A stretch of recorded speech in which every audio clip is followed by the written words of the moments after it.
আজকের জুমার আলোচনার বিষয়বস্তু হল কোরবানির ফাজায়েল ও মাসায়েল।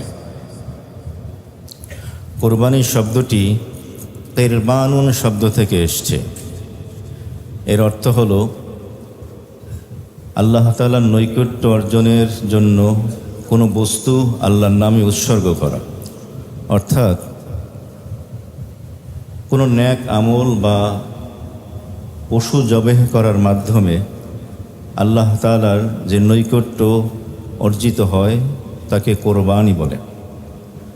তবে অধিকাংশের ক্ষেত্রে প্রাণী জবাহি করার মাধ্যমে আল্লাহ তাআলার যে নৈকট্য অর্জিত হয় তাকে কোরবানি বলা হয়। আর এর সপক্ষে কোরআনে মাজিদের সূরা মায়েদার ভিতরে সে আলোচনা রয়েছে, ইদ করবা কোরবানান। আদম আলাইহিস সালাতু ওয়াস সালামের দুই সন্তান হাবিল এবং কাবিলের সেই কোরবানি গত সপ্তাহে আমরা শুনেছি। তাহলে কোরবানি বলা হবে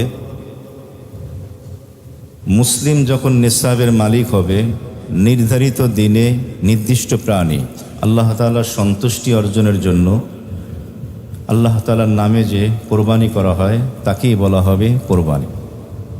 এই জন্যই কোনো ব্যক্তি যদি মানুষকে দেখানোর জন্য কোনো পশু কোরবানি করে তাহলে তাকে কোরবানি বলা হবে না। কোনো ব্যক্তি যদি বিবাহ শাদীতে প্রথা পালনার্থে অসংখ্য পশু জবেহ করে তাকে কোরবানি বলা হবে না। কেউ যদি ধারণা করে যে ইতিপূর্বে বাপদাদারা প্রতি বছর পশু জবেহ করেছে, আসো আমরাও করি, এই প্রথা পালন হলেও কোরবানি হবে না। সমাজের মানুষ কি বলবে, কোরবানির দিন এসছে, আসো আমরাও পশু কোরবানি করি, মানুষের বিদ্রুপ থেকে বাঁচার জন্য যদি কেউ পশু জবাহি করে কোরবানি হবে না। কোরবানি তখনই পরিগণিত হবে যখন আল্লাহ তাআলার সন্তুষ্টির জন্য হবে, দুনিয়ার কোনো মানুষ এবং প্রথা পালন উদ্দেশ্য হবে না।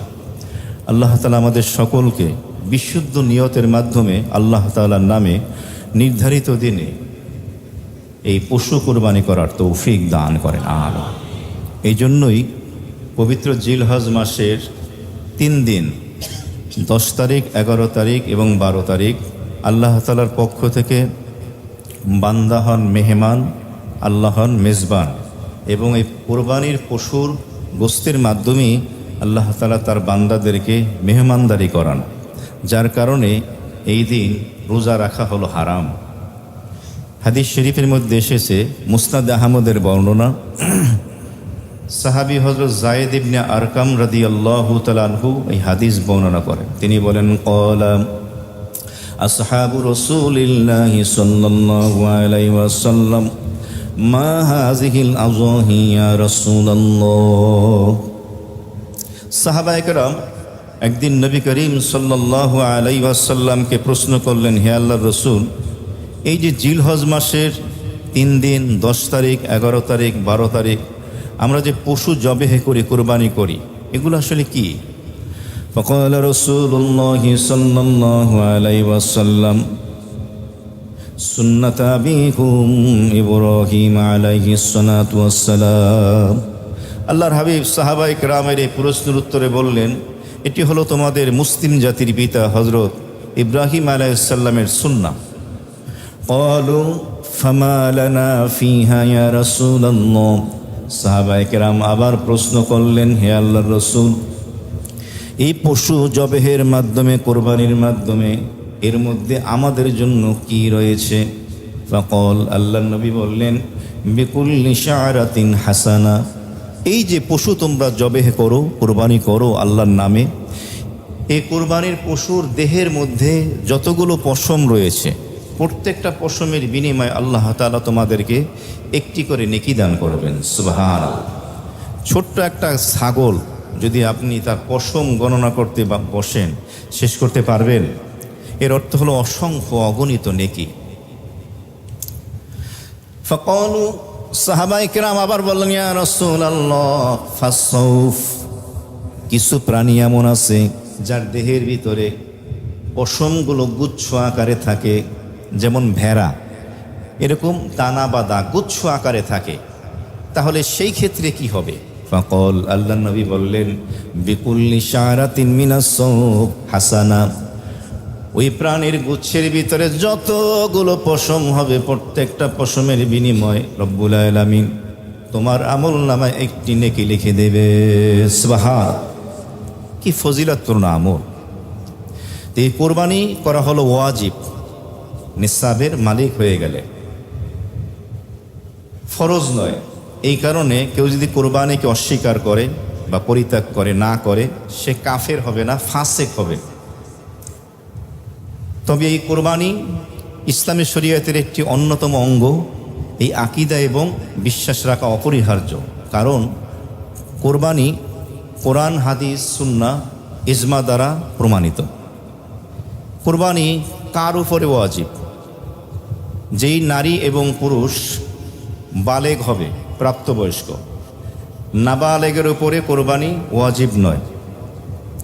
এমনিভাবে সে যদি স্বাধীন হয়, আজাদ হয়, গোলাম যদি না হয়, দাস দাসী যদি না হয়, যদি প্রচলন এখন নেই, তার উপরে কোরবানি ওয়াজিব। এমনিভাবে সে যদি মুকিম হয়, মুসাফির যদি না হয়, তাহলে তার উপরে কোরবানি ওয়াজিব, যদি সে নিসাবের মালিক হয়। নিসাব কি? নিসাব হলো প্রাপ্তবয়স্ক নারী এবং পুরুষ, স্বাধীন, মুকিম, তার মৌলিক প্রয়োজন বাদ দিয়ে, যেটাকে বলা হয় হাওয়ায়েজে আসলিয়া, মৌলিক প্রয়োজন বাদ দিয়ে যদি 7.5 ভরি স্বর্ণ বা তার সমপরিমাণ টাকা, 52.5 ভরি রূপা বা তার সমপরিমাণ টাকা, বা উভয়টি মিলে কোনো একটির নিসাব যদি হয়, তাহলে সে নিসাবের মালিক এবং তাকে কোরবানি করতে হবে। কোরবানি করা ওয়াজিব। এই কোরবানির দিন হলো 3 দিন, জিলহজের 10, 11, 12, সূর্য ডোবার আগ পর্যন্ত। এই সময়ের ভিতরে, এমনকি 12 তারিখ সূর্য ডোবার আগেও যদি সে নিসাবের মালিক হয়ে যায়, তাকে কোরবানি করতে হবে, তার উপরে কোরবানি ওয়াজিব। মৌলিক প্রয়োজন বলতে বোঝানো হয় মানুষের যা বিশেষ প্রয়োজন, থাকার বাড়িঘর, পোশাক আশাক, খাবার, ঘরের ফার্নিচার, ব্যবহারের গাড়ি, মোবাইল, উপার্জনের মাধ্যম, এগুলো হলো মৌলিক প্রয়োজন। এগুলো বাদ দিয়ে যদি অতিরিক্ত বাড়ি থাকে, অতিরিক্ত এভাবে ফ্ল্যাট থাকে, ঘর থাকে, সেখান থেকে ভাড়া আসে, অতিরিক্ত জায়গা জমিন আছে, ফ্ল্যাট প্লট আছে, ব্যবসার মাল আছে, তাহলে সেই জিনিসের মূল্য যদি নিসাব পরিমাণ হয়ে যায়, তাহলে তার উপরে কোরবানি ওয়াজিব হয়ে যাবে। মনে রাখবেন, এই কোরবানি ওয়াজিব যার উপরে হয় তার নিজের পক্ষ থেকেই আদায় করতে হয়, অন্যের পক্ষ থেকে না।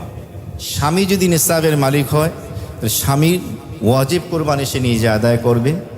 স্ত্রী যদি নিসাবের মালিক হয়, কোনো দিক থেকে হতে পারে তার কাছে নিজের সম্পদ রয়েছে, বা কোথাও ব্যবসায়িক পণ্য রয়েছে, ব্যবসায় টাকা লাগানো আছে, এমনিভাবে মোহরের টাকা সে উসুল করেছে, তার হাতে আছে, এবং এই সম্পদগুলো যদি নিসাব পরিমাণ হয়, তাহলে ওই নারীর উপরও কোরবানি ওয়াজিব।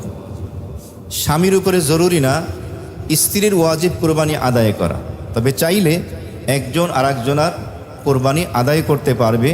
সেজন্য শর্ত হলো অনুমতি দিতে হবে বা অনুমতি নিতে হবে, যে আমার কোরবানিটি দিয়ে দাও, অথবা স্বামী বলল স্ত্রীকে তোমার কোরবানি আমি দিয়ে দিচ্ছি। অনুমতি ছাড়া ওয়াজিব কোরবানি একজন আর একজনটা আদায় করলে আদায় হবে না, নফল হবে। জাকাতের যেই নিসাব, কোরবানির একই নিসাব, পার্থক্য হলো জাকাতের নিসাবের ভিতরে হাওলানে হাউল লাগে, ওই নিসাবটা 1 বছর পূর্ণ হতে হয়, 1 বছর মালিকের কাছে থাকতে হয়। কোরবানির জন্য 1 বছর লাগে না, ওই জিলহজের 10 তারিখ থেকে 12 তারিখ সূর্য ডোবার আগ পর্যন্ত এই নিসাব চলে আসলেই কোরবানি ওয়াজিব। জাকাতের নিসাব মালে নোমা হতে হয়, বৃদ্ধি পায় যেই মাল বা ব্যবসায়িক পণ্য। কোরবানির নিসাবের জন্য জরুরি না, যে কোনো মাল হলেই, নিসাব পরিমাণ হলেই দিতে হবে। যিনি মুসাফির, শরীয়ী মুসাফির, 3 মঞ্জিল 48 মাইল দূরত্ব, বা ইংরেজি মাইল 54.54 অথবা 87.78 কিলোমিটার বা তার থেকে বেশি দূরত্বের সফরে যিনি বের হবেন, তিনি মুসাফির। তার উপরে এই কোরবানি ওয়াজিব না। তবে সে যদি আদায় করে কোরবানি আদায় হয়ে যাবে। সফররত অবস্থায় অথবা সে বাড়িতে বলে গেল বা বলে দিল আমার কোরবানি আদায় করে দাও, তাহলে তার কোরবানি আদায় করে দিবে, আদায় হয়ে যাবে। বাকি মুসাফিরের উপরে ওয়াজিব নয়। তবে হ্যাঁ, এই 3 দিনের ভিতরে সে যদি আবার সফর থেকে মুকিম হয়ে যায়, ফিরে আসে, তাহলে কিন্তু আবার তার উপরে কোরবানি ওয়াজিব হয়ে যাবে। এই কোরবানি দেওয়ার ক্ষেত্রে আমাদের সমাজে অনেক ভুল মাসালা প্রচলিত রয়েছে। যেমন কোরবানি ওয়াজিব হয়েছে ছেলের নামে, সে কি বলে, না আমি কোরবানি দেব আমার মায়ের নামে, আমার বাবার নামে। না, এখানে মাসালা জানতে হবে। যার উপরে কোরবানি ওয়াজিব আগে তার পক্ষ থেকে কোরবানি দিতে হবে, কমপক্ষে একটি নাম দিবেন। এরপরে যদি আপনার সামর্থ্য থাকে আপনি বাবার নামে দেন, মায়ের নামে দেন, কোনো সমস্যা নেই। আগে যার উপরে ওয়াজিব তার নামে কোরবানি দিতে হবে। আর এই কোরবানি তো হয় কার নামে? আল্লাহ তাআলার নামে, বান্দার পক্ষ থেকে। যদিও বহুল প্রচলিত হওয়ার কারণে আমরা বলি অমুকের নামে কোরবানি, এটা দোষণীয় নয়। কারণ প্রত্যেকটা ইমানদার মুসলমানই বিশ্বাস করে কোরবানি হয় আল্লাহ তাআলার নামে, বান্দার পক্ষ থেকে।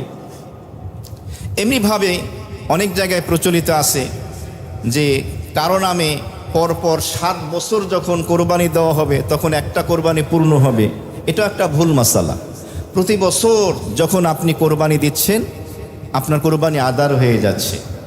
যখন আপনার উপরে কোরবানি ওয়াজিব সেই বছর আপনি কোরবানি দেবেন। হাদিস শরীফে এসেছে, নবীজি বলেন, ইয়া আইয়ুহান নাস আলা কুল্লি আহলি বাইতিন ফি কুল্লি আমিন উযহিয়া আও কামা ক্বালা সাল্লাল্লাহু আলাইহি ওয়াসাল্লাম। আল্লাহর হাবিব ইরশাদ ফরমান, হে মানব সম্প্রদায়, আল্লাহ তাআলার বান্দারা, আমার উম্মতেরা শোনো, প্রতি বছর তোমাদের প্রত্যেক পরিবারের পক্ষ থেকে উযহিয়া কোরবানি করা জরুরি, যদি নিসাবের মালিক হয়।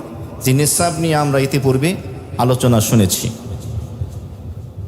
যৌথ পরিবার, বাবা আছে, বালেক সন্তান আছে, একাধিক, সকলে মিলেই উপার্জন করে, কারো সম্পদই আলাদা করা হয়নি। তাহলে সেক্ষেত্রে বসে তাদেরকে হিসাব করতে হবে যে প্রত্যেকের সম্পদ যদি আলাদা করে দেওয়া হয় নিসাব হয় কিনা। যদি পিতা এবং সন্তানদের নেশাব এসে যায় তাহলে প্রত্যেকের পক্ষ থেকেই একটি করে কোরবানি দিতে হবে। অনেক জায়গায় আছে যৌথ পরিবার বাবার নামে বা বড় সন্তানের নামে দেয়, বাকিদের নামে দেয় না। যদি নেশাব এসে যায়, সম্পদ যদিও ভাগ বন্টন হয়নি, কিন্তু বসে আপনারা হিসাব যদি করেন যে সম্পদ আলাদা করে দিলে কি পরিমাণ আসে, নিসাব পরিমাণ যদি এসে যায়, মাত্র 52.5 ভরি রূপা, বেশি দাম না। মনে রাখবেন, স্বর্ণ এবং রূপা উভয়টি মিলিয়ে বা ব্যবসার পণ্য বা নগদ টাকা সব মিলিয়েও যদি কোনো একটি নিসাব আসে, স্বর্ণের বা রূপার নিসাব আসে, তাহলে কিন্তু কোরবানি তাকে দিতে হবে। যেমনিভাবে জাকাত ফরজ ছিল, সুতরাং সকলের পক্ষ থেকে দিতে হবে। যদি কারোটা না দেওয়া হয় তাদের ওয়াজিব রয়ে যাবে, সেই ওয়াজিব আদায় করতে হবে। এই কোরবানির ক্ষেত্রে শরীয়তের যে বিধানগুলো, মাসালাগুলো, এইগুলো আমাদের খুব খেয়াল রাখা চাই। কোরবানির ক্ষেত্রে কোরবানির যে পশু রয়েছে, প্রাণী, এই প্রাণী হলো 6 প্রকার। 1 নম্বর হলো গরু, সেটি ছেলে গরু হতে পারে, গাবি, মেয়ে গরু হতে পারে, বলদ ছেলে গরু, গাবি মেয়ে গরু, অর্থাৎ গরু। নম্বর 2 মহিষ, 3 নম্বরে উট, 4 নম্বরে ছাগল, 5 নম্বরে ভেড়া, 6 নম্বরে দুম্বা। এই 6টি প্রাণী ছাড়া অন্য কোনো প্রাণী দিয়ে কেউ যদি বলে যে আমি কোরবানি করব, তার কোরবানি হবে না। কেউ বলল আমার টাকা আছে, আমি হরিণ দিয়ে কোরবানি করব, হরিণের গোশত হালাল, নীল গাই দিয়ে আমি কোরবানি করব, হবে না। কারণ শরীয়ত কর্তৃক এই 6টি প্রাণী নির্ধারিত কোরবানি করার জন্য। এবং এই 6টি প্রাণীর ভিতর থেকে 3টি প্রাণীর ভিতরে আপনি সর্বোচ্চ 7টি নাম দিতে পারবেন, আর 3টি প্রাণীর ভিতরে আপনি 1টি করে নাম দিতে পারবেন। মহিষ, গরু এবং উট, এই 3 প্রাণীর ভিতরে আপনি যদি চান একটি প্রাণীর ভিতরে 1 নাম থেকে শুরু করে সর্বোচ্চ 7টি নাম দিতে পারবেন। 2 নাম পারবেন, 3 নাম, 4 নাম, 5 নাম, 6 নাম, 7 নাম পর্যন্ত দিতে পারবেন।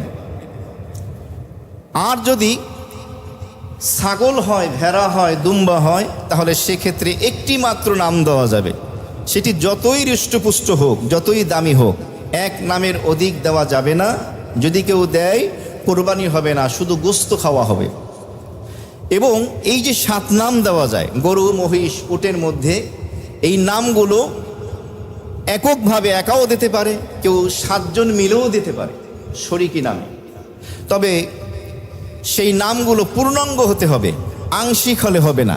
কেউ যদি বলে আমার নামে আধা ভাগ দাও, আরেকজন বললো আমার নামে 1.5 ভাগ দাও, হবে না। পূর্ণাঙ্গ একটা নাম, হয় 1 নাম, না হয় 2 নাম, না হয় 3 নাম। মাসালা বুঝতেছেন? পূর্ণাঙ্গ নাম হতে হবে এই প্রাণীর ভিতরে, আংশিক দিলে হবে না। শরিকি কোরবানি যদি করেন 7 জনে মিলে, 5 জনে মিলে, একাধিক ব্যক্তি মিলে, গরু, মহিষ, উটের মধ্যে, তাহলে সেক্ষেত্রে সকলের নিয়তকে বিশুদ্ধ করতে হবে। কেউ যদি নিয়ত করে যে লোক দেখানোর জন্য, কেউ যদি নিয়ত করে সারা বছর তো গোস্তের অনেক চড়া দাম থাকে, আসো এবার একটু গোস্ত বেশি করে খাওয়া যাবে, তাহলে বাকি 6 জনার কোরবানিও বরবাদ।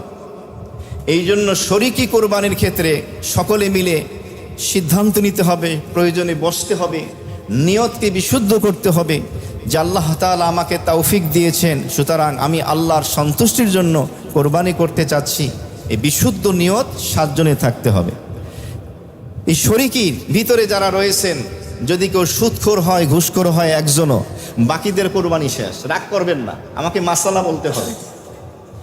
একজন যদি বেনামাজি হয়, বাকিদের কোরবানি শেষ। বেনামাজির সাথে ভাগে কোরবানি দেওয়া যাবে? মনে হয় একটু অসন্তুষ্ট হইলেন নাকি? তাহলে একা দেওয়াই বেশি বেটার, বেস্ট, যেখানে কোনো ঝামেলা থাকে না। তবে হ্যাঁ, কোনো সুদখোর, ঘুষখোর, হারামখোর, দুর্নীতিবাজ, সন্ত্রাসী, চোর, বাটপাট, ডাকাত, এ যদি খালিস দিলে তওবা করে যে আল্লাহ আর কোনোদিন এই অপরাধ করব না, বেনামাজি যদি তওবা করে আর কোনোদিন নামাজ ছেড়ে দেব না, তওবা করে, তাহলে তার সাথে আবার কোরবানি দেওয়া যাবে। কারণ তওবা করে দিলে সমস্ত গুনাহ মাফ করে দেবেন কে? আল্লাহ। আল্লাহ তাআলা মাফ করে দেবেন। তওবা করে নেওয়া। এই যে কুরবানির পশু 6টি প্রাণী শরীয়ত কর্তৃক নির্ধারিত, এদের বয়স কেমন হতে হবে? যদি উট হয় তাহলে তার বয়স কমপক্ষে 5 বছর হতে হবে। 5 বছরের থেকে 1 দিন যদি কম হয়, ওই উট দিয়ে কোরবানি করলে কোরবানি হবে না। গরু এবং মহিষ কমপক্ষে 2 বছর বয়স হতে হবে। 1 দিনও যদি বয়স কম হয়, ওই গরু এবং মহিষ দিয়ে কোরবানি করা যাবে না। ছাগল, ভেড়া, দুম্বা 1 বছর বয়স হতে হবে। তবে দুম্বা এবং ভেড়ার ক্ষেত্রে একটু সহজীকরণ রয়েছে। ভেড়া এবং দুম্বা যদি 1 বছরের থেকে বয়স কম হয়, 6 মাস বা 7 মাস, কিন্তু দেখতে 1 বছরের প্রাণীর মতো লাগে, 1 বছরের ভেড়া এবং দুম্বার পালের মধ্যে ছেড়ে দিলে পার্থক্য করা যায় না, তাহলে ভেড়া এবং দুম্বা 1 বছরের কম হলেও কোরবানি দেওয়া যাবে। কিন্তু ছাগল, যেটা বকরি বা পাঠা যাই কন, এটা 1 বছরের 1 দিনও যদি কম হয়, তাহলে সেই ছাগল দিয়ে কোরবানি করা যাবে না। প্রশ্ন আসতে পারে, হুজুর পশুর হাটে তো আমরা এই কোরবানির পশু ক্রয় করতে ইনশাল্লাহ যাব, আমরা কিভাবে বুঝবো এই প্রাণীর বয়স? উটের বয়স 5 বছর হয়েছে, গরু মহিষ 2 বছর, ছাগল 1 বছর হয়েছে, কিভাবে বুঝবো? আপনি একটু যাচাই বাছাই করতে হবে এবং পশু বিক্রেতাকেও জিজ্ঞেস করতে হবে। পশু বিক্রেতা যদি কনফিডেন্স নিয়ে বলে, না আমার প্রাণীর বয়স 2 বছরই হয়েছে, ছাগল 1 বছরই হয়েছে, উট 5 বছরই হয়েছে, কম নয়, এবং আপনি একটু যাচাই বাছাই করে তার কথার সাথে মিলিয়ে দেখলেন যে না ঠিক আছে, এরপরে আপনি ক্রয় করে যদি আনেন, তাহলে এরপরে যদি তার বয়স কমও হয় কোনো সমস্যা নাই, কোরবানি কবুল করে নেবেন কে? আল্লাহ। সুতরাং কোরবানি করার ক্ষেত্রে এই কোরবানির পশুর আমাদের যাচাই বাছাই করতে হবে, যাতে করে আপনার আমার এই কোরবানিটা, এই ইবাদতটা, এই নেকিটা যেন বৃথা না যায়, পূর্ণাঙ্গ সওয়াব যেন আমরা অর্জন করতে পারি। আল্লাহ তাআলা তৌফিক দান করে, বলে আমিন। এই কোরবানির প্রাণী দোষমুক্ত হতে হবে। হাদিস শরীফের মধ্যে এসেছে, রসুল করিম সাল্লাল্লাহু আলাইহি ওয়াসাল্লাম বলেছেন, তোমরা কোরবানির পশু ক্রয় করার ক্ষেত্রে, কোরবানি করার ক্ষেত্রে সতর্কতা অবলম্বন করবে, কোরবানির পশু যেন দোষমুক্ত হয়। অনেকে কম টাকা দিয়ে পশু কিনতে যায়, টাকা কম লাগবে, টাকা বাঁচাতে গিয়ে এটা মরা ধরা একটা ধরে নিয়ে আসে। না, কোরবানির পশু যত মোটা তাজা হবে, হৃষ্টপুষ্ট হবে, তত উত্তম। তবে কারো যদি টাকা পয়সা কম থাকে, সামর্থ্য এতটুকু, বেচারা একটা কিনে নিয়ে আসছে, সেটা সমস্যা নেই, দর্শনীয় নয়। কারো যদি আল্লাহ পাক সামর্থ্য দেয়, অর্থনৈতিক স্বাবলম্বিতা দান করেন, সচ্ছলতা থাকে, তার উচিত হৃষ্টপুষ্ট মোটা তাজা পশুই কোরবানি করা। তবে অবশ্যই সেখানে রিয়া মুক্ত হতে হবে, লোক দেখানো নয় যে বাজারের কোরবানির হাটের সব থেকে বড় প্রাণীটি আমি ক্রয় করব। এরপরে গলায় মালা ঝুলিয়ে মহল্লায়, এলাকার ভিতরে আমি ঘুরিয়ে ঘুরিয়ে দেখাবো, তাহলে এই কোরবানির 4 আনারও দাম আল্লাহর কাছে নাই, কোনো নেকি সে পাবে না। কোরবানির পশু হাট থেকে কিনে আনার সময় অনেকে দাম জিজ্ঞেস করে, দর্শনীয় নয়। আপনি দাম বলতে পারেন, যে দাম হবে সেটাই বলবেন। এমনিভাবে কোরবানির পশু হাটে কিনতে গিয়ে অনেক সময় দেখা দেয় ওজন করার প্রবণতা এখন ক্রমান্বয়ে বৃদ্ধি পাচ্ছে। এটা কি দূষণীয় কিনা? তো এই ক্ষেত্রে শরীয়তের মাসালা হলো, যদি উদ্দেশ্য হয় যে কোরবানির পশু আমি ওজন করে দেখব কত কেজি, কত মন গোস্ত আসে, এরপরে ক্যালকুলেটর নিয়ে চাপ দেব টাকা দিয়ে যে কয় টাকা গোস্ত কেজি পড়লো। যে প্রতি বছর তো কোরবানির গরুর গোস্তর কেজি কত, 850, 800, আচ্ছা খাসি কত 1200 মনে হয় না? তো এর থেকে তো বেশি হয়ে যাচ্ছে, আমি তো হেরে গেলাম, ঠকে গেলাম, তাহলে এটা জায়েজ হবে না। আর যদি উদ্দেশ্য হয় যে না, একটু ওজন করা হলো অনুমান করার জন্য, আমি 1.5 লক্ষ, 2 লক্ষ বা 5 লক্ষ, 10 লক্ষ টাকা দিয়ে একটু পশু ক্রয় করছি, দেখি ওজনটা কেমন হয়, এটা দোষণীয় না, এটা করা যেতে পারে। উদ্দেশ্য হলো আপনার ভিতরের খলুসিয়াত, এখলাস, যে আমি কাকে সন্তুষ্ট করার জন্য।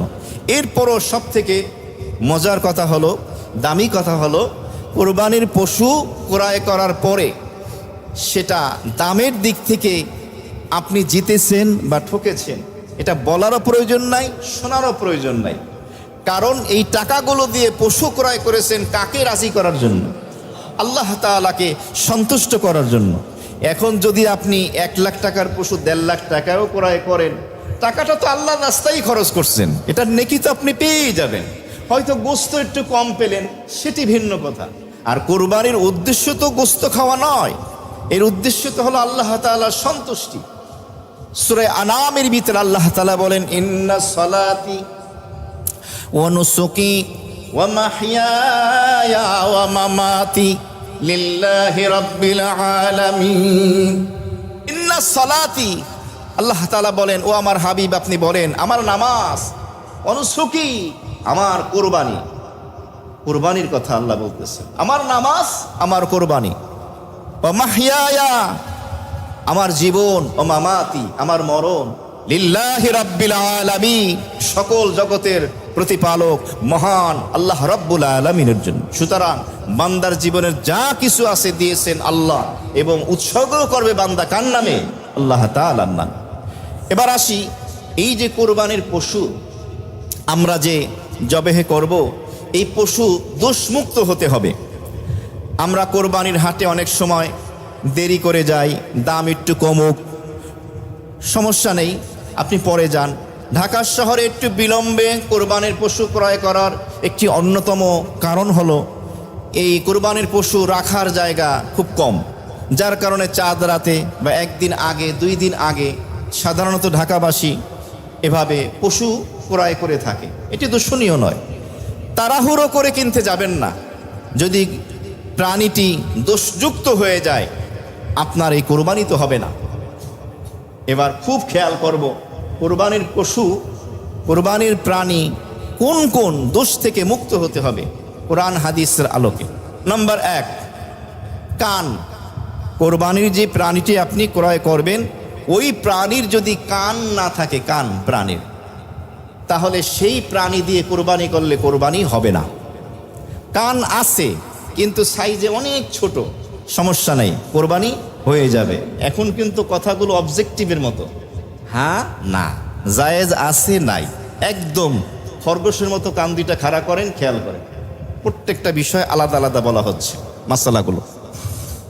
তাহলে কোরবানির প্রাণীর যদি একদম কান না থাকে কোরবানি হবে? কান আছে কিন্তু সাইজে ছোট্ট, কোরবানি হবে? কান আছে কিন্তু কাটা, যদি সেই প্রাণীর কান 1/3 অর্থাৎ 3 ভাগের 1 ভাগ বা তার থেকে বেশি কাটা থাকে, তাহলে সেই প্রাণী দিয়ে কোরবানি করলে কোরবানি হবে না। সামান্য কম কাটা থাকে, সামান্য কাটা, তাহলে আবার কি হবে? কোরবানি হবে। নাম্বার 2, কোরবানির প্রাণীর দৃষ্টিশক্তি যদি 1/3 3 ভাগের 1 ভাগ বা তার থেকে বেশি নষ্ট হয়ে যায়, তাহলে সেই প্রাণী দিয়ে কোরবানি করলে কোরবানি হবে না। প্রশ্ন করতে পারেন যে কিভাবে বুঝবো কোরবানির প্রাণীর দৃষ্টিশক্তি 1/3 বা তার থেকে বেশি ভালো আছে না নষ্ট হয়েছে? সেটা বোঝার উপায় হলো, ওই পশুর চোখের ডান দিকে বা বাম দিকে আপনি খাবার রাখবেন, মনে করেন ঘাস রেখে দিলেন, এরপরে আপনি তাকিয়ে দেখবেন প্রাণীটি কিভাবে এগোচ্ছে। খাওয়ার জন্য যদি আগায় তাহলে হাঁ করে আগাবে, আর যদি সে স্বাভাবিকভাবে দাঁড়িয়ে থাকে, বসেই থাকে, তাহলে বুঝতে পারবেন দৃষ্টিশক্তি ভালো আছে, নষ্ট হয়ে গেছে। কারণ পশুকে আপনি যতই খাবার দান, ও কি চুপ থাকে না খাইতেই থাকে, সারাদিন চাবাইতেই থাকে। তো সামনে খাবার দিলে, ডান দিকে বা বাম দিকে দিলে, ওর দৃষ্টিশক্তি ভালো থাকলে ও হাঁ করে খেতে যাবে, তখন বুঝতে পারবেন তার দৃষ্টিশক্তি ভালো আছে। তা না হলে, দৃষ্টিশক্তি ভালো না হলে ওই প্রাণী কোরবানি করলে কোরবানি হবে না। 3 নম্বর হলো, কোরবানির প্রাণীর 4টি পা, 3টি পা দিয়ে হাঁটতে পারে, 4র্থ পা দিয়ে হাঁটতে পারেই না, জমিনে রাখতেই পারে না, তাহলে এই প্রাণী কোরবানি করলে কোরবানি হবে না। তবে হ্যাঁ, 3 পা দিয়ে হাঁটে কিন্তু 4র্থ পা দিয়ে হাঁটতে না পারলেও পার উপরে ভর দিয়ে চলতে পারে, তাহলে আবার এই প্রাণী দিয়ে কোরবানি করা যাবে।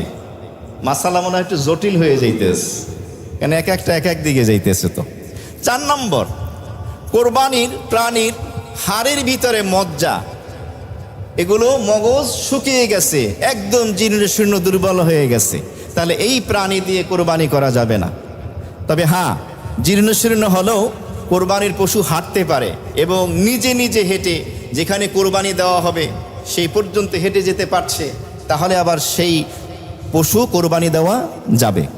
5 নম্বরে, কোরবানির প্রাণীর দাঁত যদি অর্ধেকের বেশি পড়ে যায়, তাহলে সেই প্রাণীর কোরবানি দিলে কোরবানি হবে না। আর যদি অর্ধেকের কম পড়ে যায়, অর্ধেকের বেশি থাকে, তাহলে সেই প্রাণী কোরবানি দেওয়া যাবে। কয় নম্বর গেল? 5 নম্বর। 6 নম্বরে হলো, কোরবানির প্রাণীর গায়ে চুলকানি, চামড়ার উপরে এমনভাবে চুলকানি হয়েছে, প্রবল ধারণা যে এই চুলকানির জখমের কারণে তার গোস্ত পর্যন্ত পৌঁছে গেছে, গোস্ত নষ্ট হয়ে গেছে, তাহলে সেই ক্ষেত্রে সেই প্রাণী কোরবানি দেওয়া যাবে না। 6 নম্বরে, কোরবানির প্রাণীর যদি শিং একদম না থাকে অথবা থাকে ছোট, তাহলে সেই প্রাণী কোরবানি দেওয়া যাবে। শিং না থাকলে কোরবানি দেওয়া যাবে? আবার বলে না, কোরবানির প্রাণীর একদম শিং নাই, কোরবানি দেওয়া যাবে। অথবা শিং আছে ছোট, তাহলেও কোরবানি দেওয়া যাবে। শিং ছিল, ভেঙে গেছে, কিন্তু তার মূলটা রয়ে গেছে, তাহলেও কোরবানি দেওয়া যাবে। আর যদি শিং একদম মূল সহ উপরে যায়, তাহলে আবার সেই প্রাণী কোরবানি দেওয়া যাবে না। বুঝতেছেন? এমনিভাবে কোরবানির প্রাণী যদি নিতম্ব না থাকে, পাছা না থাকে, তাহলে সেই কোরবানি পশু কোরবানি দেওয়া যাবে না। 9 নম্বরে, কোরবানির প্রাণীর যদি বিশেষ অঙ্গ না থাকে, লজ্জাস্থান যেটা, এবং সে যদি এই কাজে অপারগ হয়, কোনো সমস্যা নেই, কোরবানি দেওয়া যাবে। 10 নম্বরে হলো, কোরবানির প্রাণীটিকে হাল চাষ করানোর কারণে, গাড়িতে ব্যবহার করার কারণে বা অন্য কোনো কারণে যদি সেখানে দাগ লাগে কোরবানির প্রাণীর ঘাড়ে বা কোনো অঙ্গে, কোনো সমস্যা নেই, কোরবানি দেওয়া যাবে। 11 নম্বরে হলো, কোরবানির প্রাণীর রানের ভিতরে রড দিয়ে কোনো কারণে হয়তো দাগ দিয়েছে এভাবে, অথবা অন্য কোনো দাগ লেগেছে, কোনো সমস্যা নেই, কোরবানি দেওয়া যাবে। 12 নম্বরে হলো এই কোরবানির প্রাণীকে যদি খাসি করানো হয়, ছাগলকে যে করানো হয়, তাহলে সেক্ষেত্রে কোনো সমস্যা নাই, খাসিও কোরবানি দেওয়া যাবে। কারণ কোরবানির পশু দোষণীয় হলো ওই সকল দোষ যেই দোষের কারণে প্রাণীর দাম কমে যায়। আর ছাগলকে খাসি করালে এটা কি দাম কমে না বাড়ে? বাড়ে, তার গোশত আরও মজাদার হয়, কোনো সমস্যা নেই। 13 নম্বরে হলো প্রাণী যদি পাগল হয়, সাধারণ পশুদের সাথে বিচরণ করে না, একা একা যেখানে ইচ্ছে সেখানে গিয়ে থাকে, যা ইচ্ছা তাই খায়, পাগল, তাহলে এই পাগলা কোরবানি দেওয়া যাবে না। এমনিভাবে কোরবানির প্রাণী যদি জিহ্বাই না থাকে, কে খেতেই পারে না, তাহলে সেই প্রাণী কোরবানি দিতে নিষেধ করা হয়েছে। মুহতারাম হাজিরিন, এই যে কোরবানির পশু আমরা ক্রয় করি, ক্রয় করার পরেও আমরা একটু যাচাই বাছাই করতে যাই না, যেই দোষগুলোর কথা বলা হলো, যেই দোষগুলো থাকলে ওই পশু কোরবানি করলে কি হবে না? কোরবানি হবে না।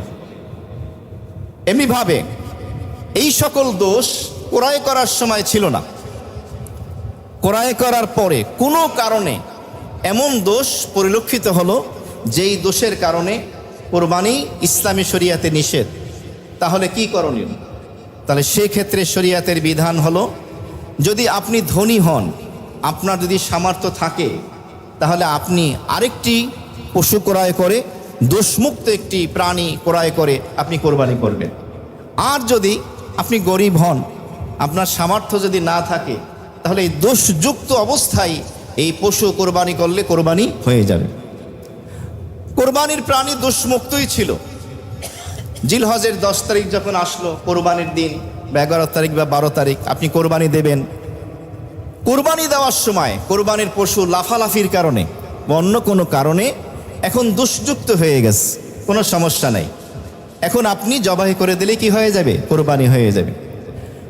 কোরবানির দিন যদিও নাকি জিলহজের 3 দিন, 10, 11, 12, তবে উত্তম হলো, বেস্ট হলো জিলহজের 10 তারিখ প্রথম দিন দেওয়া, এরপরে হলো 11 তারিখ, এরপরে হলো 12 তারিখ।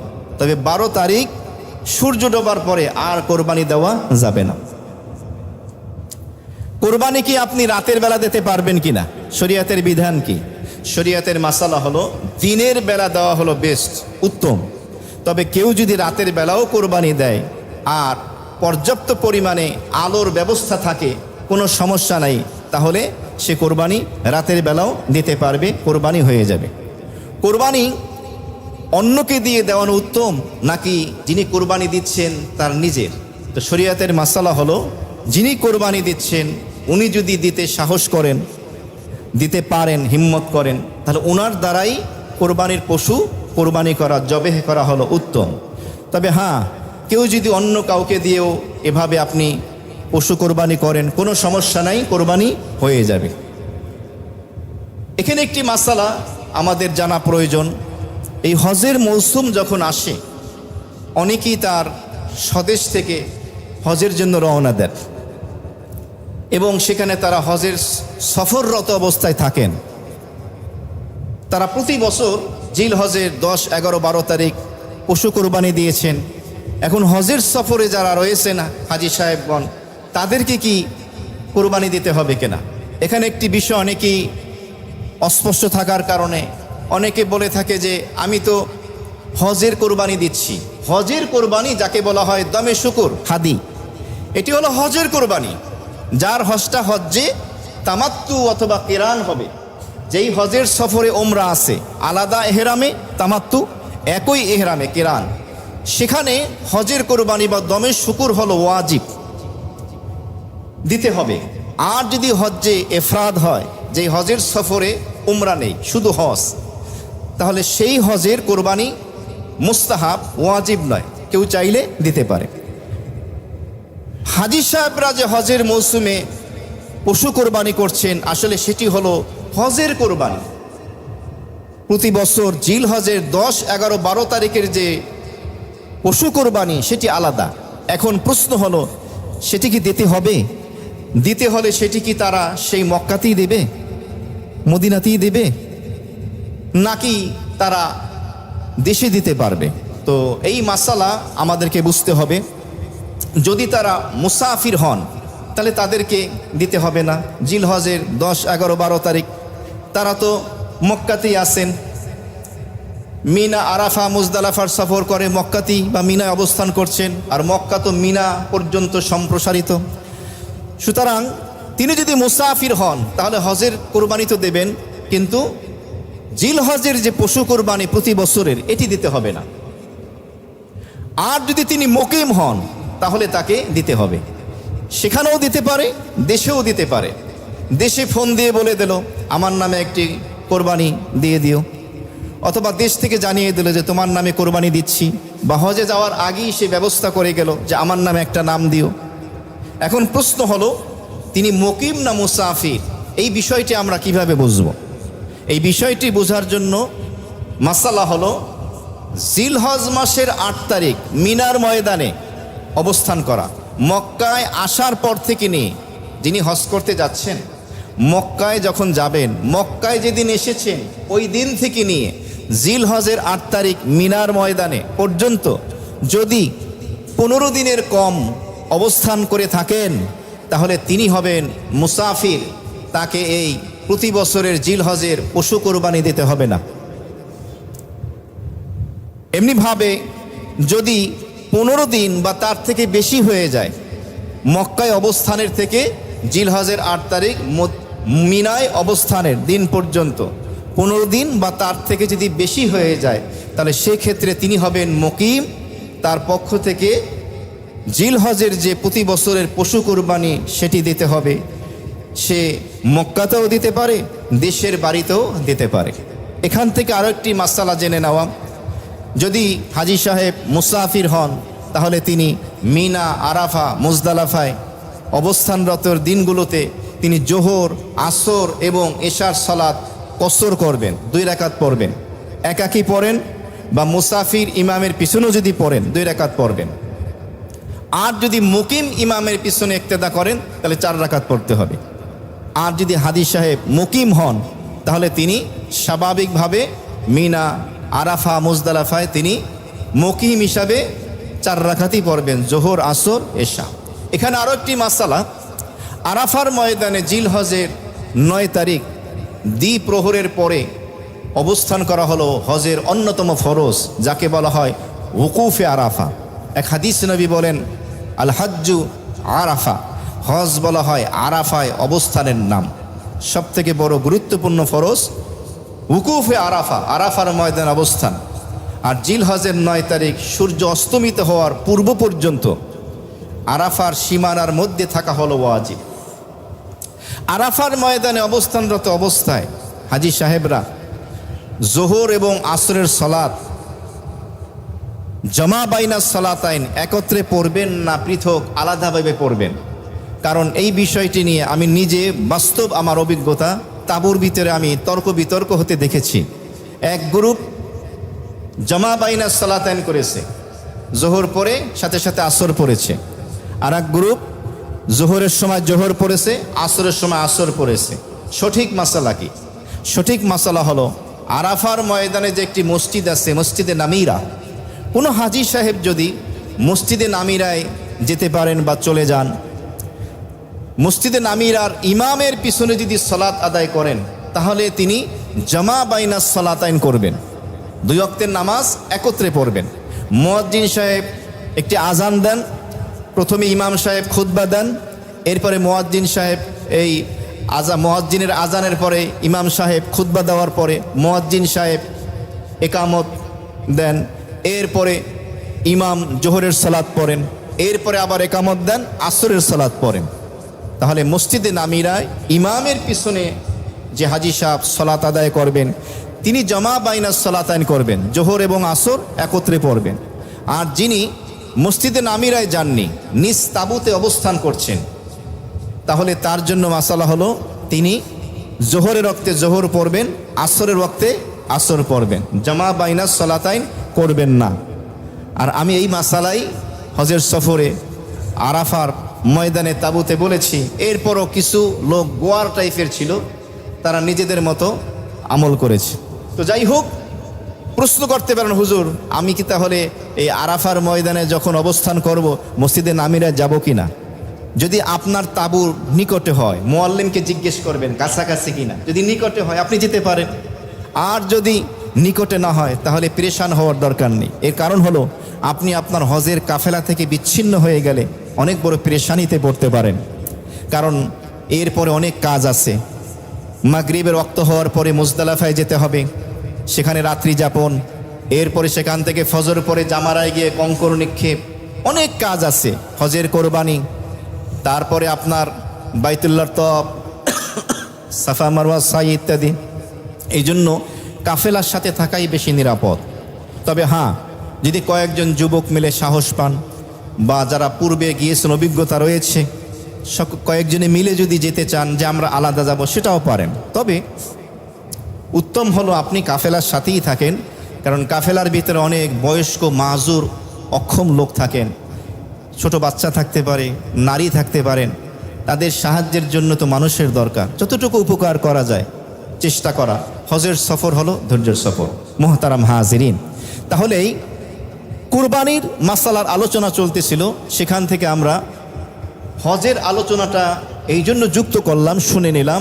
কারণ হলো যে তিনি জিলহজের 10, 11, 12 তারিখের এই কোরবানিগুলো করবেন কিনা, সেই ক্ষেত্রে তাকে স্মরণ রাখা চাই। এবার আসি, এই কোরবানির প্রাণী যিনি ক্রয় করেছেন, ক্রয় করার সময় তিনি কোনো অংশীদার নেননি, ভাগ নেননি, একাই ক্রয় করেছেন। ক্রয় করার পরে উনি চিন্তা করলেন যে 2-1 জন বা আরও 6 জন ভাগ নিয়ে দিতে পারবেন কিনা। তো শরীয়তের মাসালা হলো, যিনি পশুটি ক্রয় করেছেন উনি যদি ধনী হন, যার উপরে কোরবানি শরীয়তে ওয়াজিব, তাহলে উনি নিতে পারবেন। যদি ধনী হন উনি একাধিক লোক নিতে পারবেন। কারণ ধনী যিনি, যার উপরে কোরবানি ওয়াজিব, তিনি কোরবানির পশু ক্রয় করলে সেটা নির্দিষ্ট হয়ে যায় না, তিনি পরিবর্তন করতে পারেন। পক্ষান্তরে পশুটি যিনি ক্রয় করেছেন উনি যদি গরিব হন, যার উপরে কোরবানির ওয়াজিব না, তাহলে আর ভাগ নিতে পারবে না, ওনাকে পুরোটাই কোরবানি দিতে হবে। মনে করেন একটা গরুই কিনে ফেলছে 2 লাখ টাকা দিয়ে, তাহলে পুরোটাই দিতে হবে, এখানে ভাগ নেওয়া যাবে না। যদি সে ভাগ নেয় 1 ভাগ, 2 ভাগ, আরও 6 ভাগ যদি নেয়, তাহলে সেই পরিমাণ টাকা তাকে সদকা করে দিতে হবে। কারণ কি? এটা হলো পানিশমেন্ট। শরীয়ত বলতেছে তোমার উপরে তো কোরবানি ওয়াজিব না, তুমি বাড়াবাড়ি করতে গেছো কেন? তো গরিব যিনি, তিনি পশু ক্রয় করলে সেটা মান্যতের পর্যায়ে চলে যায়, নির্দিষ্ট হয়ে যায়। এই জন্য পুরাটাই তাকে জবাই করতে হবে। কোরবানি হলো 4 প্রকার। 1 নম্বরে ওয়াজিব কোরবানি, 2 নম্বরে নফল কোরবানি। আজকে কোরবানির যা আছে মোটামুটি সব শুনে যাইবেন, কারণ আগামী সপ্তাহে কোরবানি আলোচনা করব না ইনশাআল্লাহ। 3 নম্বর হলো মান্যতের কোরবানি, 4 নম্বরে হলো ওসিয়তের কোরবানি। তাহলে কোরবানি কয় প্রকার? 4 প্রকার। 1 নম্বরে ওয়াজিব কোরবানি। ওয়াজিব কোরবানি হলো যিনি নিসাবের মালিক, যার উপরে কোরবানি ওয়াজিব হয়। আর নফল কোরবানি হলো যার উপরে কোরবানি ওয়াজিব না, নিসাবের মালিক না। এমনিভাবে ছোট বাচ্চাদের জন্য কোরবানি করা ওয়াজিব না, তবে অভিভাবক চাইলে দিতে পারে, সামর্থ্য থাকলে, সেটা মুস্তাহাব। এই ওয়াজিব কোরবানি এবং নফল কোরবানি গোস্ত সকলে খেতে পারবে, ধনী গরিব সকলে খেতে পারবে, কোনো সমস্যা নেই। আর 3য় এবং 4র্থ প্রকারের যে কোরবানি, মান্যতের কোরবানি, কেউ মান্যত করলো কোরবানির জন্য, আমার অমুক কাজটা হয়ে গেলে আমি কোরবানি করব। ওসিয়তের কোরবানি, মৃত্যুর আগে কারো বাবা বা মা আত্মীয় সে ওসিয়ত করে গেল আমার পক্ষ থেকে কোরবানি দিস, তাহলে এই মান্যতের কোরবানি এবং ওসিয়তের কোরবানি করার পরে এই গোস্ত ধনী খেতে পারবে না। এমনিভাবে এমন লোকদেরকেও দেওয়া যাবে না যাদের উপরে কোরবানি ওয়াজিব। এই মান্যত এবং ওসিয়তের কোরবানির সমস্ত গোস্ত ফকির মিসকিনের মাঝে সদকা করে দিতে হবে। এই গোস্ত ধনীর জন্য খাওয়া কি নাই, জায়েজ নাই। তাহলে ওয়াজিব এবং নফল কোরবানির গোস্ত আর মান্যত এবং ওসিয়তের কোরবানির গোস্তের মধ্যে পার্থক্য আছে কি নাই? ওয়াজিব এবং নফল কোরবানির গোস্ত ধনী গরিব সবাই খেতে পারে, মান্যত এবং ওসিয়তের কোরবানির গোস্ত ধনী খেতে পারে না। কারা খাবে? গরিব, যারা যাকাত সদকা খেতে পারে, এদেরকে সদকা করে দিতে হবে। জীবিত ব্যক্তির নামে যেভাবে কোরবানি দেওয়া যায়, মৃত ব্যক্তির নামেও কোরবানি দেওয়া যায়। কেউ যদি মনে করে আমার অমুক মৃত কারো বাবা নেই বা মা নেই বা দাদা নেই, দাদি নেই, নানা নানি, কারো নামে সে যদি কোরবানি দেয়, ওসিয়ত করে নেই, এমনি সে দিতে চাইলো, সে দিতে পারবে, এর সওয়াব মৃত ব্যক্তি পেয়ে যাবেন ইনশাআল্লাহ। এবং এই গোশত আপনি ধনী গরিব সকলে দিতে পারবেন, খেতে পারবেন, কোনো সমস্যা নেই। কারণ মৃত ব্যক্তি ওসিয়ত করে গেলে সেই কোরবানির গোশত খাওয়া যায় না, ওসিয়ত করে যায়নি, এমনি আপনি দিলেন মৃত ব্যক্তির নামে, তাহলে সেই কোরবানির গোশত কি করা যাবে? কথা বলেন, খাওয়া যাবে। কোরবানির গোশত 3 ভাগের একটি প্রচলন আমাদের সমাজে রয়েছে। কেউ কেউ এটাকে আদব বলেন, কেউ কেউ মুস্তাহাব বলেন, অনেকে আবার বলেন 3 ভাগ করাই লাগবে, তা না হলে কোরবানি হবে না। এটা হলো ভুল মাসালা। না, 3 ভাগ করা এটা আদব বা মুস্তাহাব বা উত্তম বলতে পারেন। 1 ভাগ কোরবানি দাতা নিজের জন্য রাখলো, 1 ভাগ আত্মীয় স্বজনকে হাদিয়া হিসাবে দিল, আর 1 ভাগ ফকির মিসকিনকে এভাবে দান করে দিল, এটা উত্তম। কেউ যদি 3 ভাগ না করে অর্ধেক দান করে দেয়, অর্ধেক রেখে দেয়, কোনো সমস্যা নেই। কেউ যদি পুরাটাই রেখে দেয় খাওয়ার জন্য, উদ্দেশ্য হলো আল্লাহর সন্তুষ্টির জন্য, আল্লাহ আমাকে তৌফিক দিয়েছেন, নিসাবের মালিক বানিয়েছেন, এই জন্য আমি কোরবানি করছি, এরপরে সে গোশতটা রেখে দিল, কোনো সমস্যা নেই, তারও কোরবানি হয়ে যাবে। তবে এর দ্বারা কোরবানির যে উদ্দেশ্যটা ব্যাহত হয়। কারণ কোরবানি, পশু কোরবানির করার উদ্দেশ্য গোশত খাওয়া নয়, বরং এর অর্থ হলো ত্যাগ, উৎসর্গ। যত বেশি পরিমাণে আপনি আত্মীয় স্বজন, গরিব, ফকির, মিসকিনকে দিতে পারেন, এটাই হলো সব থেকে বেশি উত্তম। তবে যদি কিছু রেখে দেন, অনেকে আবার আছে সামান্য একটু কোরবানির দিনের জন্য রেখে সব দিয়ে দেয়, সমস্যা নাই, দিতে পারেন। কিন্তু কেউ যদি মনে করে মাঝে মধ্যে তো আমার মনে চাইবে আমি একটু কোরবানির গোশত আছে কিনা, স্ত্রীকে বলি, মাকে বলি একটু পাকাও। কারণ কোরবানির গোশতর আলাদাটা কি আছে? স্বাদ আছে, আলাদা বরকত আছে। যদি আপনি কিছু রেখে দেন, কোনো সমস্যা নাই, রেখে দেওয়া কি আছে, জায়েজ আছে। কোরবানির পশুর অন্যান্য যে অঙ্গ প্রত্যঙ্গগুলো রয়েছে, এগুলো দ্বারা আপনি উপকৃত হতে পারবেন, কিন্তু আপনি বিক্রি করতে পারবেন না। এই যে কোরবানির পশুর চামড়া, যদি চান যে আমি এটাকে সেদ্ধ করে খাবো, বট বানাইয়া খেতে পারেন, কোনো সমস্যা নেই। যদি চান শুকিয়ে আমি জায়নামাজ বানাবো, অথবা আমি কিছু নিজে বসার জন্য আপনি ব্যবহার করতে পারবেন। কিন্তু কোরবানির পশুর চামড়া আপনি বিক্রি যদি করে ফেলেন, সেই মূল্য আপনি খেতে পারবেন না। সেই মূল্য আপনাকে ফকির, মিসকিন, গরিব, অসহায় যারা আছে, যারা জাকাত সদকা খেতে পারে, তাদের মাঝে দান করে দিতে হবে। এই জন্য আমরা সাধারণত কোরবানির পশুর চামড়া মাদ্রাসায় দান করে থাকি। মাদ্রাসায় দান করতে ওলামায়ে কেরাম উৎসাহ কেন দেন? এর কারণ হলো মাদ্রাসায় ফকির, মিসকিন, গরিব, এতিম, অসহায় আছে। মাদ্রাসায় যারা আছেন তারা কোরআন হাদিস পড়েন, দিন ইসলামের খেদমত করেন, আপনি সারা জীবন সদকায় জারিয়ার সওয়াব পাবেন। আমার এই আওয়াজগুলো যাদের কানে এখন পৌঁছা দরকার হয়তো নেই, কোরবানির দিন দেখা যায় অনেক যুবক এই টাকার ব্যান্ডিল নিয়ে গলিতে গলিতে গিয়ে প্রত্যেক বাড়িওয়ালার কাছে জোর করে দিয়ে আসে, চামড়া আমাকে দিবেন। তাদেরকে বলছি, এই যে গরিবের হক, এতিমদের হক, এগুলো নষ্ট করবা না। কপালে কিন্তু ভালো মতো আগুন লাগবে, আর নিবাইতে পারবা না, কিন্তু বলে দিলাম, এটা গরিবের হক। আর যারা অভিভাবক যারা আছেন, এগুলোর পিটান না কেন আসলে, এই ধরনের যেগুলো আসে আর কি, এখন ধৈরা দিয়ে দেবেন সাথে সাথে পুলিশের কাছে। এরকম মাস্তানি চাঁদাবাজি করলেই সাথে সাথে পানিশমেন্ট দেবেন এগুলারে। এই সমস্ত জালেমগুলা, কুলাঙ্গারগুলা দেশ থেকে বিচ্ছিন্ন হয়ে যায়, মানচিত্র থেকে মুছে দেয়। সকলে বলি আমিন। শহীদের রক্ত দ্বারা জমিন রঞ্জিত হয়েছে, এরপরও এই চাঁদাবাজি, ধান্দাবাজি, সন্ত্রাসী কর্মকাণ্ড ছাড়তে পারে না। এগুলো কোন পর্যায়ে গিয়ে আমরা পৌঁছছি? মনুষ্যত্ববোধ কোথায় গিয়ে পৌঁছছে? যে কথা বলতেছিলাম, এই কোরবানির পশুর চর্বি, কোরবানির পশুর যে অন্যান্য অঙ্গ প্রত্যঙ্গ আছে, বিশেষ করে চর্বি, মা বোনেরা স্টক করে রেখে দেন। কোরবানির পরে মহল্লায় ফেরিয়ালারা আসে, চর্বি বিক্রি করবেন, মা বোনরা বিক্রি করতে পারবেন, কিন্তু বিক্রি করে সেই টাকা খেতে পারবেন না, দান করে দিতে হবে। তবে হ্যাঁ, চর্বি যদি আপনি খেতে চান পারবেন, কিন্তু বিক্রি করলে সেটা দান করতে হবে।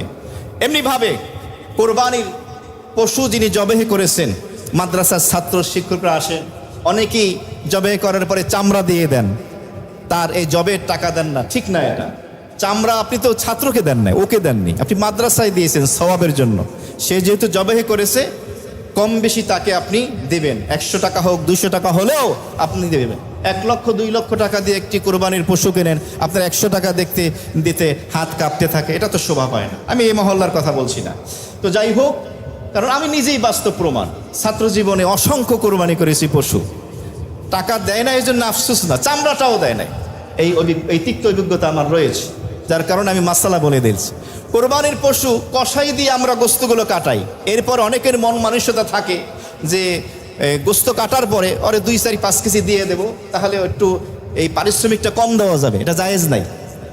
কোরবানির পশুর গোস্ত কষাইকে আপনি খেতে হাদিয়া হিসাবে দিতেও পারেন, নাও দিতে পারেন, কমও দিতে পারেন, বেশিও দিতে পারেন, কিন্তু তার পূর্ণাঙ্গ পারিশ্রমিক তাকে দিতে হবে।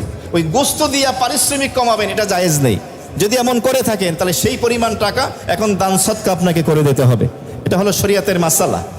কোরবানির পশু আপনি কোরবানি দিয়েছেন এক নাম, এরপরে আপনি সেই গোস্ত বিক্রি করে দিয়েছেন, কোরবানি দাতা, তাহলে এই টাকা আপনি খেতে পারবেন না, এই টাকা আপনাকে সদকা করে দিতে হবে। কারণ কোরবানি যিনি দিয়েছেন তার এই গোস্ত বিক্রি করা জায়েজ নেই। তিনি খেতে পারবেন, হাদিয়া দিতে পারবেন, রান্না করে খাওয়াতে পারবেন, কিন্তু বিক্রি করা যাবে না। বিক্রি করলে তার টাকা আপনাকে দান করে দিতে হবে। মোহতারিম হাজিরিন, বছরে মাত্র এই একটি উৎসব যে আমাদের আসে, সেটি হলো পশু কোরবানির উৎসব।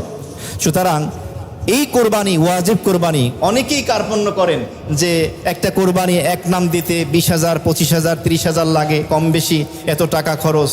ঠিক না, কার্পণ্য না করা চাই। আল্লাহ আপনাকে তৌফিক দিয়েছে, আপনি দিবেন, এটা অনেক বড় এক ইবাদত। পশুর সমপরিমাণ পশমের মূল্য পরিমাণ নেকি আপনাকে আল্লাহ তাআলা দান করছেন। আগামী বছর এই পশু কোরবানির মৌসুম ইবাদত আপনি করতে পারবেন, তার কোনো গ্যারান্টি নেই। সুতরাং এই ক্ষেত্রে সতর্কতা অবলম্বন করা চাই। আজকে শুরু থেকে শেষ পর্যন্ত কোরবানি সংক্রান্ত মৌলিক যে মাসলা মাসাইলগুলো হলো আলোচিত হলো, আল্লাহ তাআলা আমাদের স্মরণ রেখে আমল করার তৌফিক দান করুন।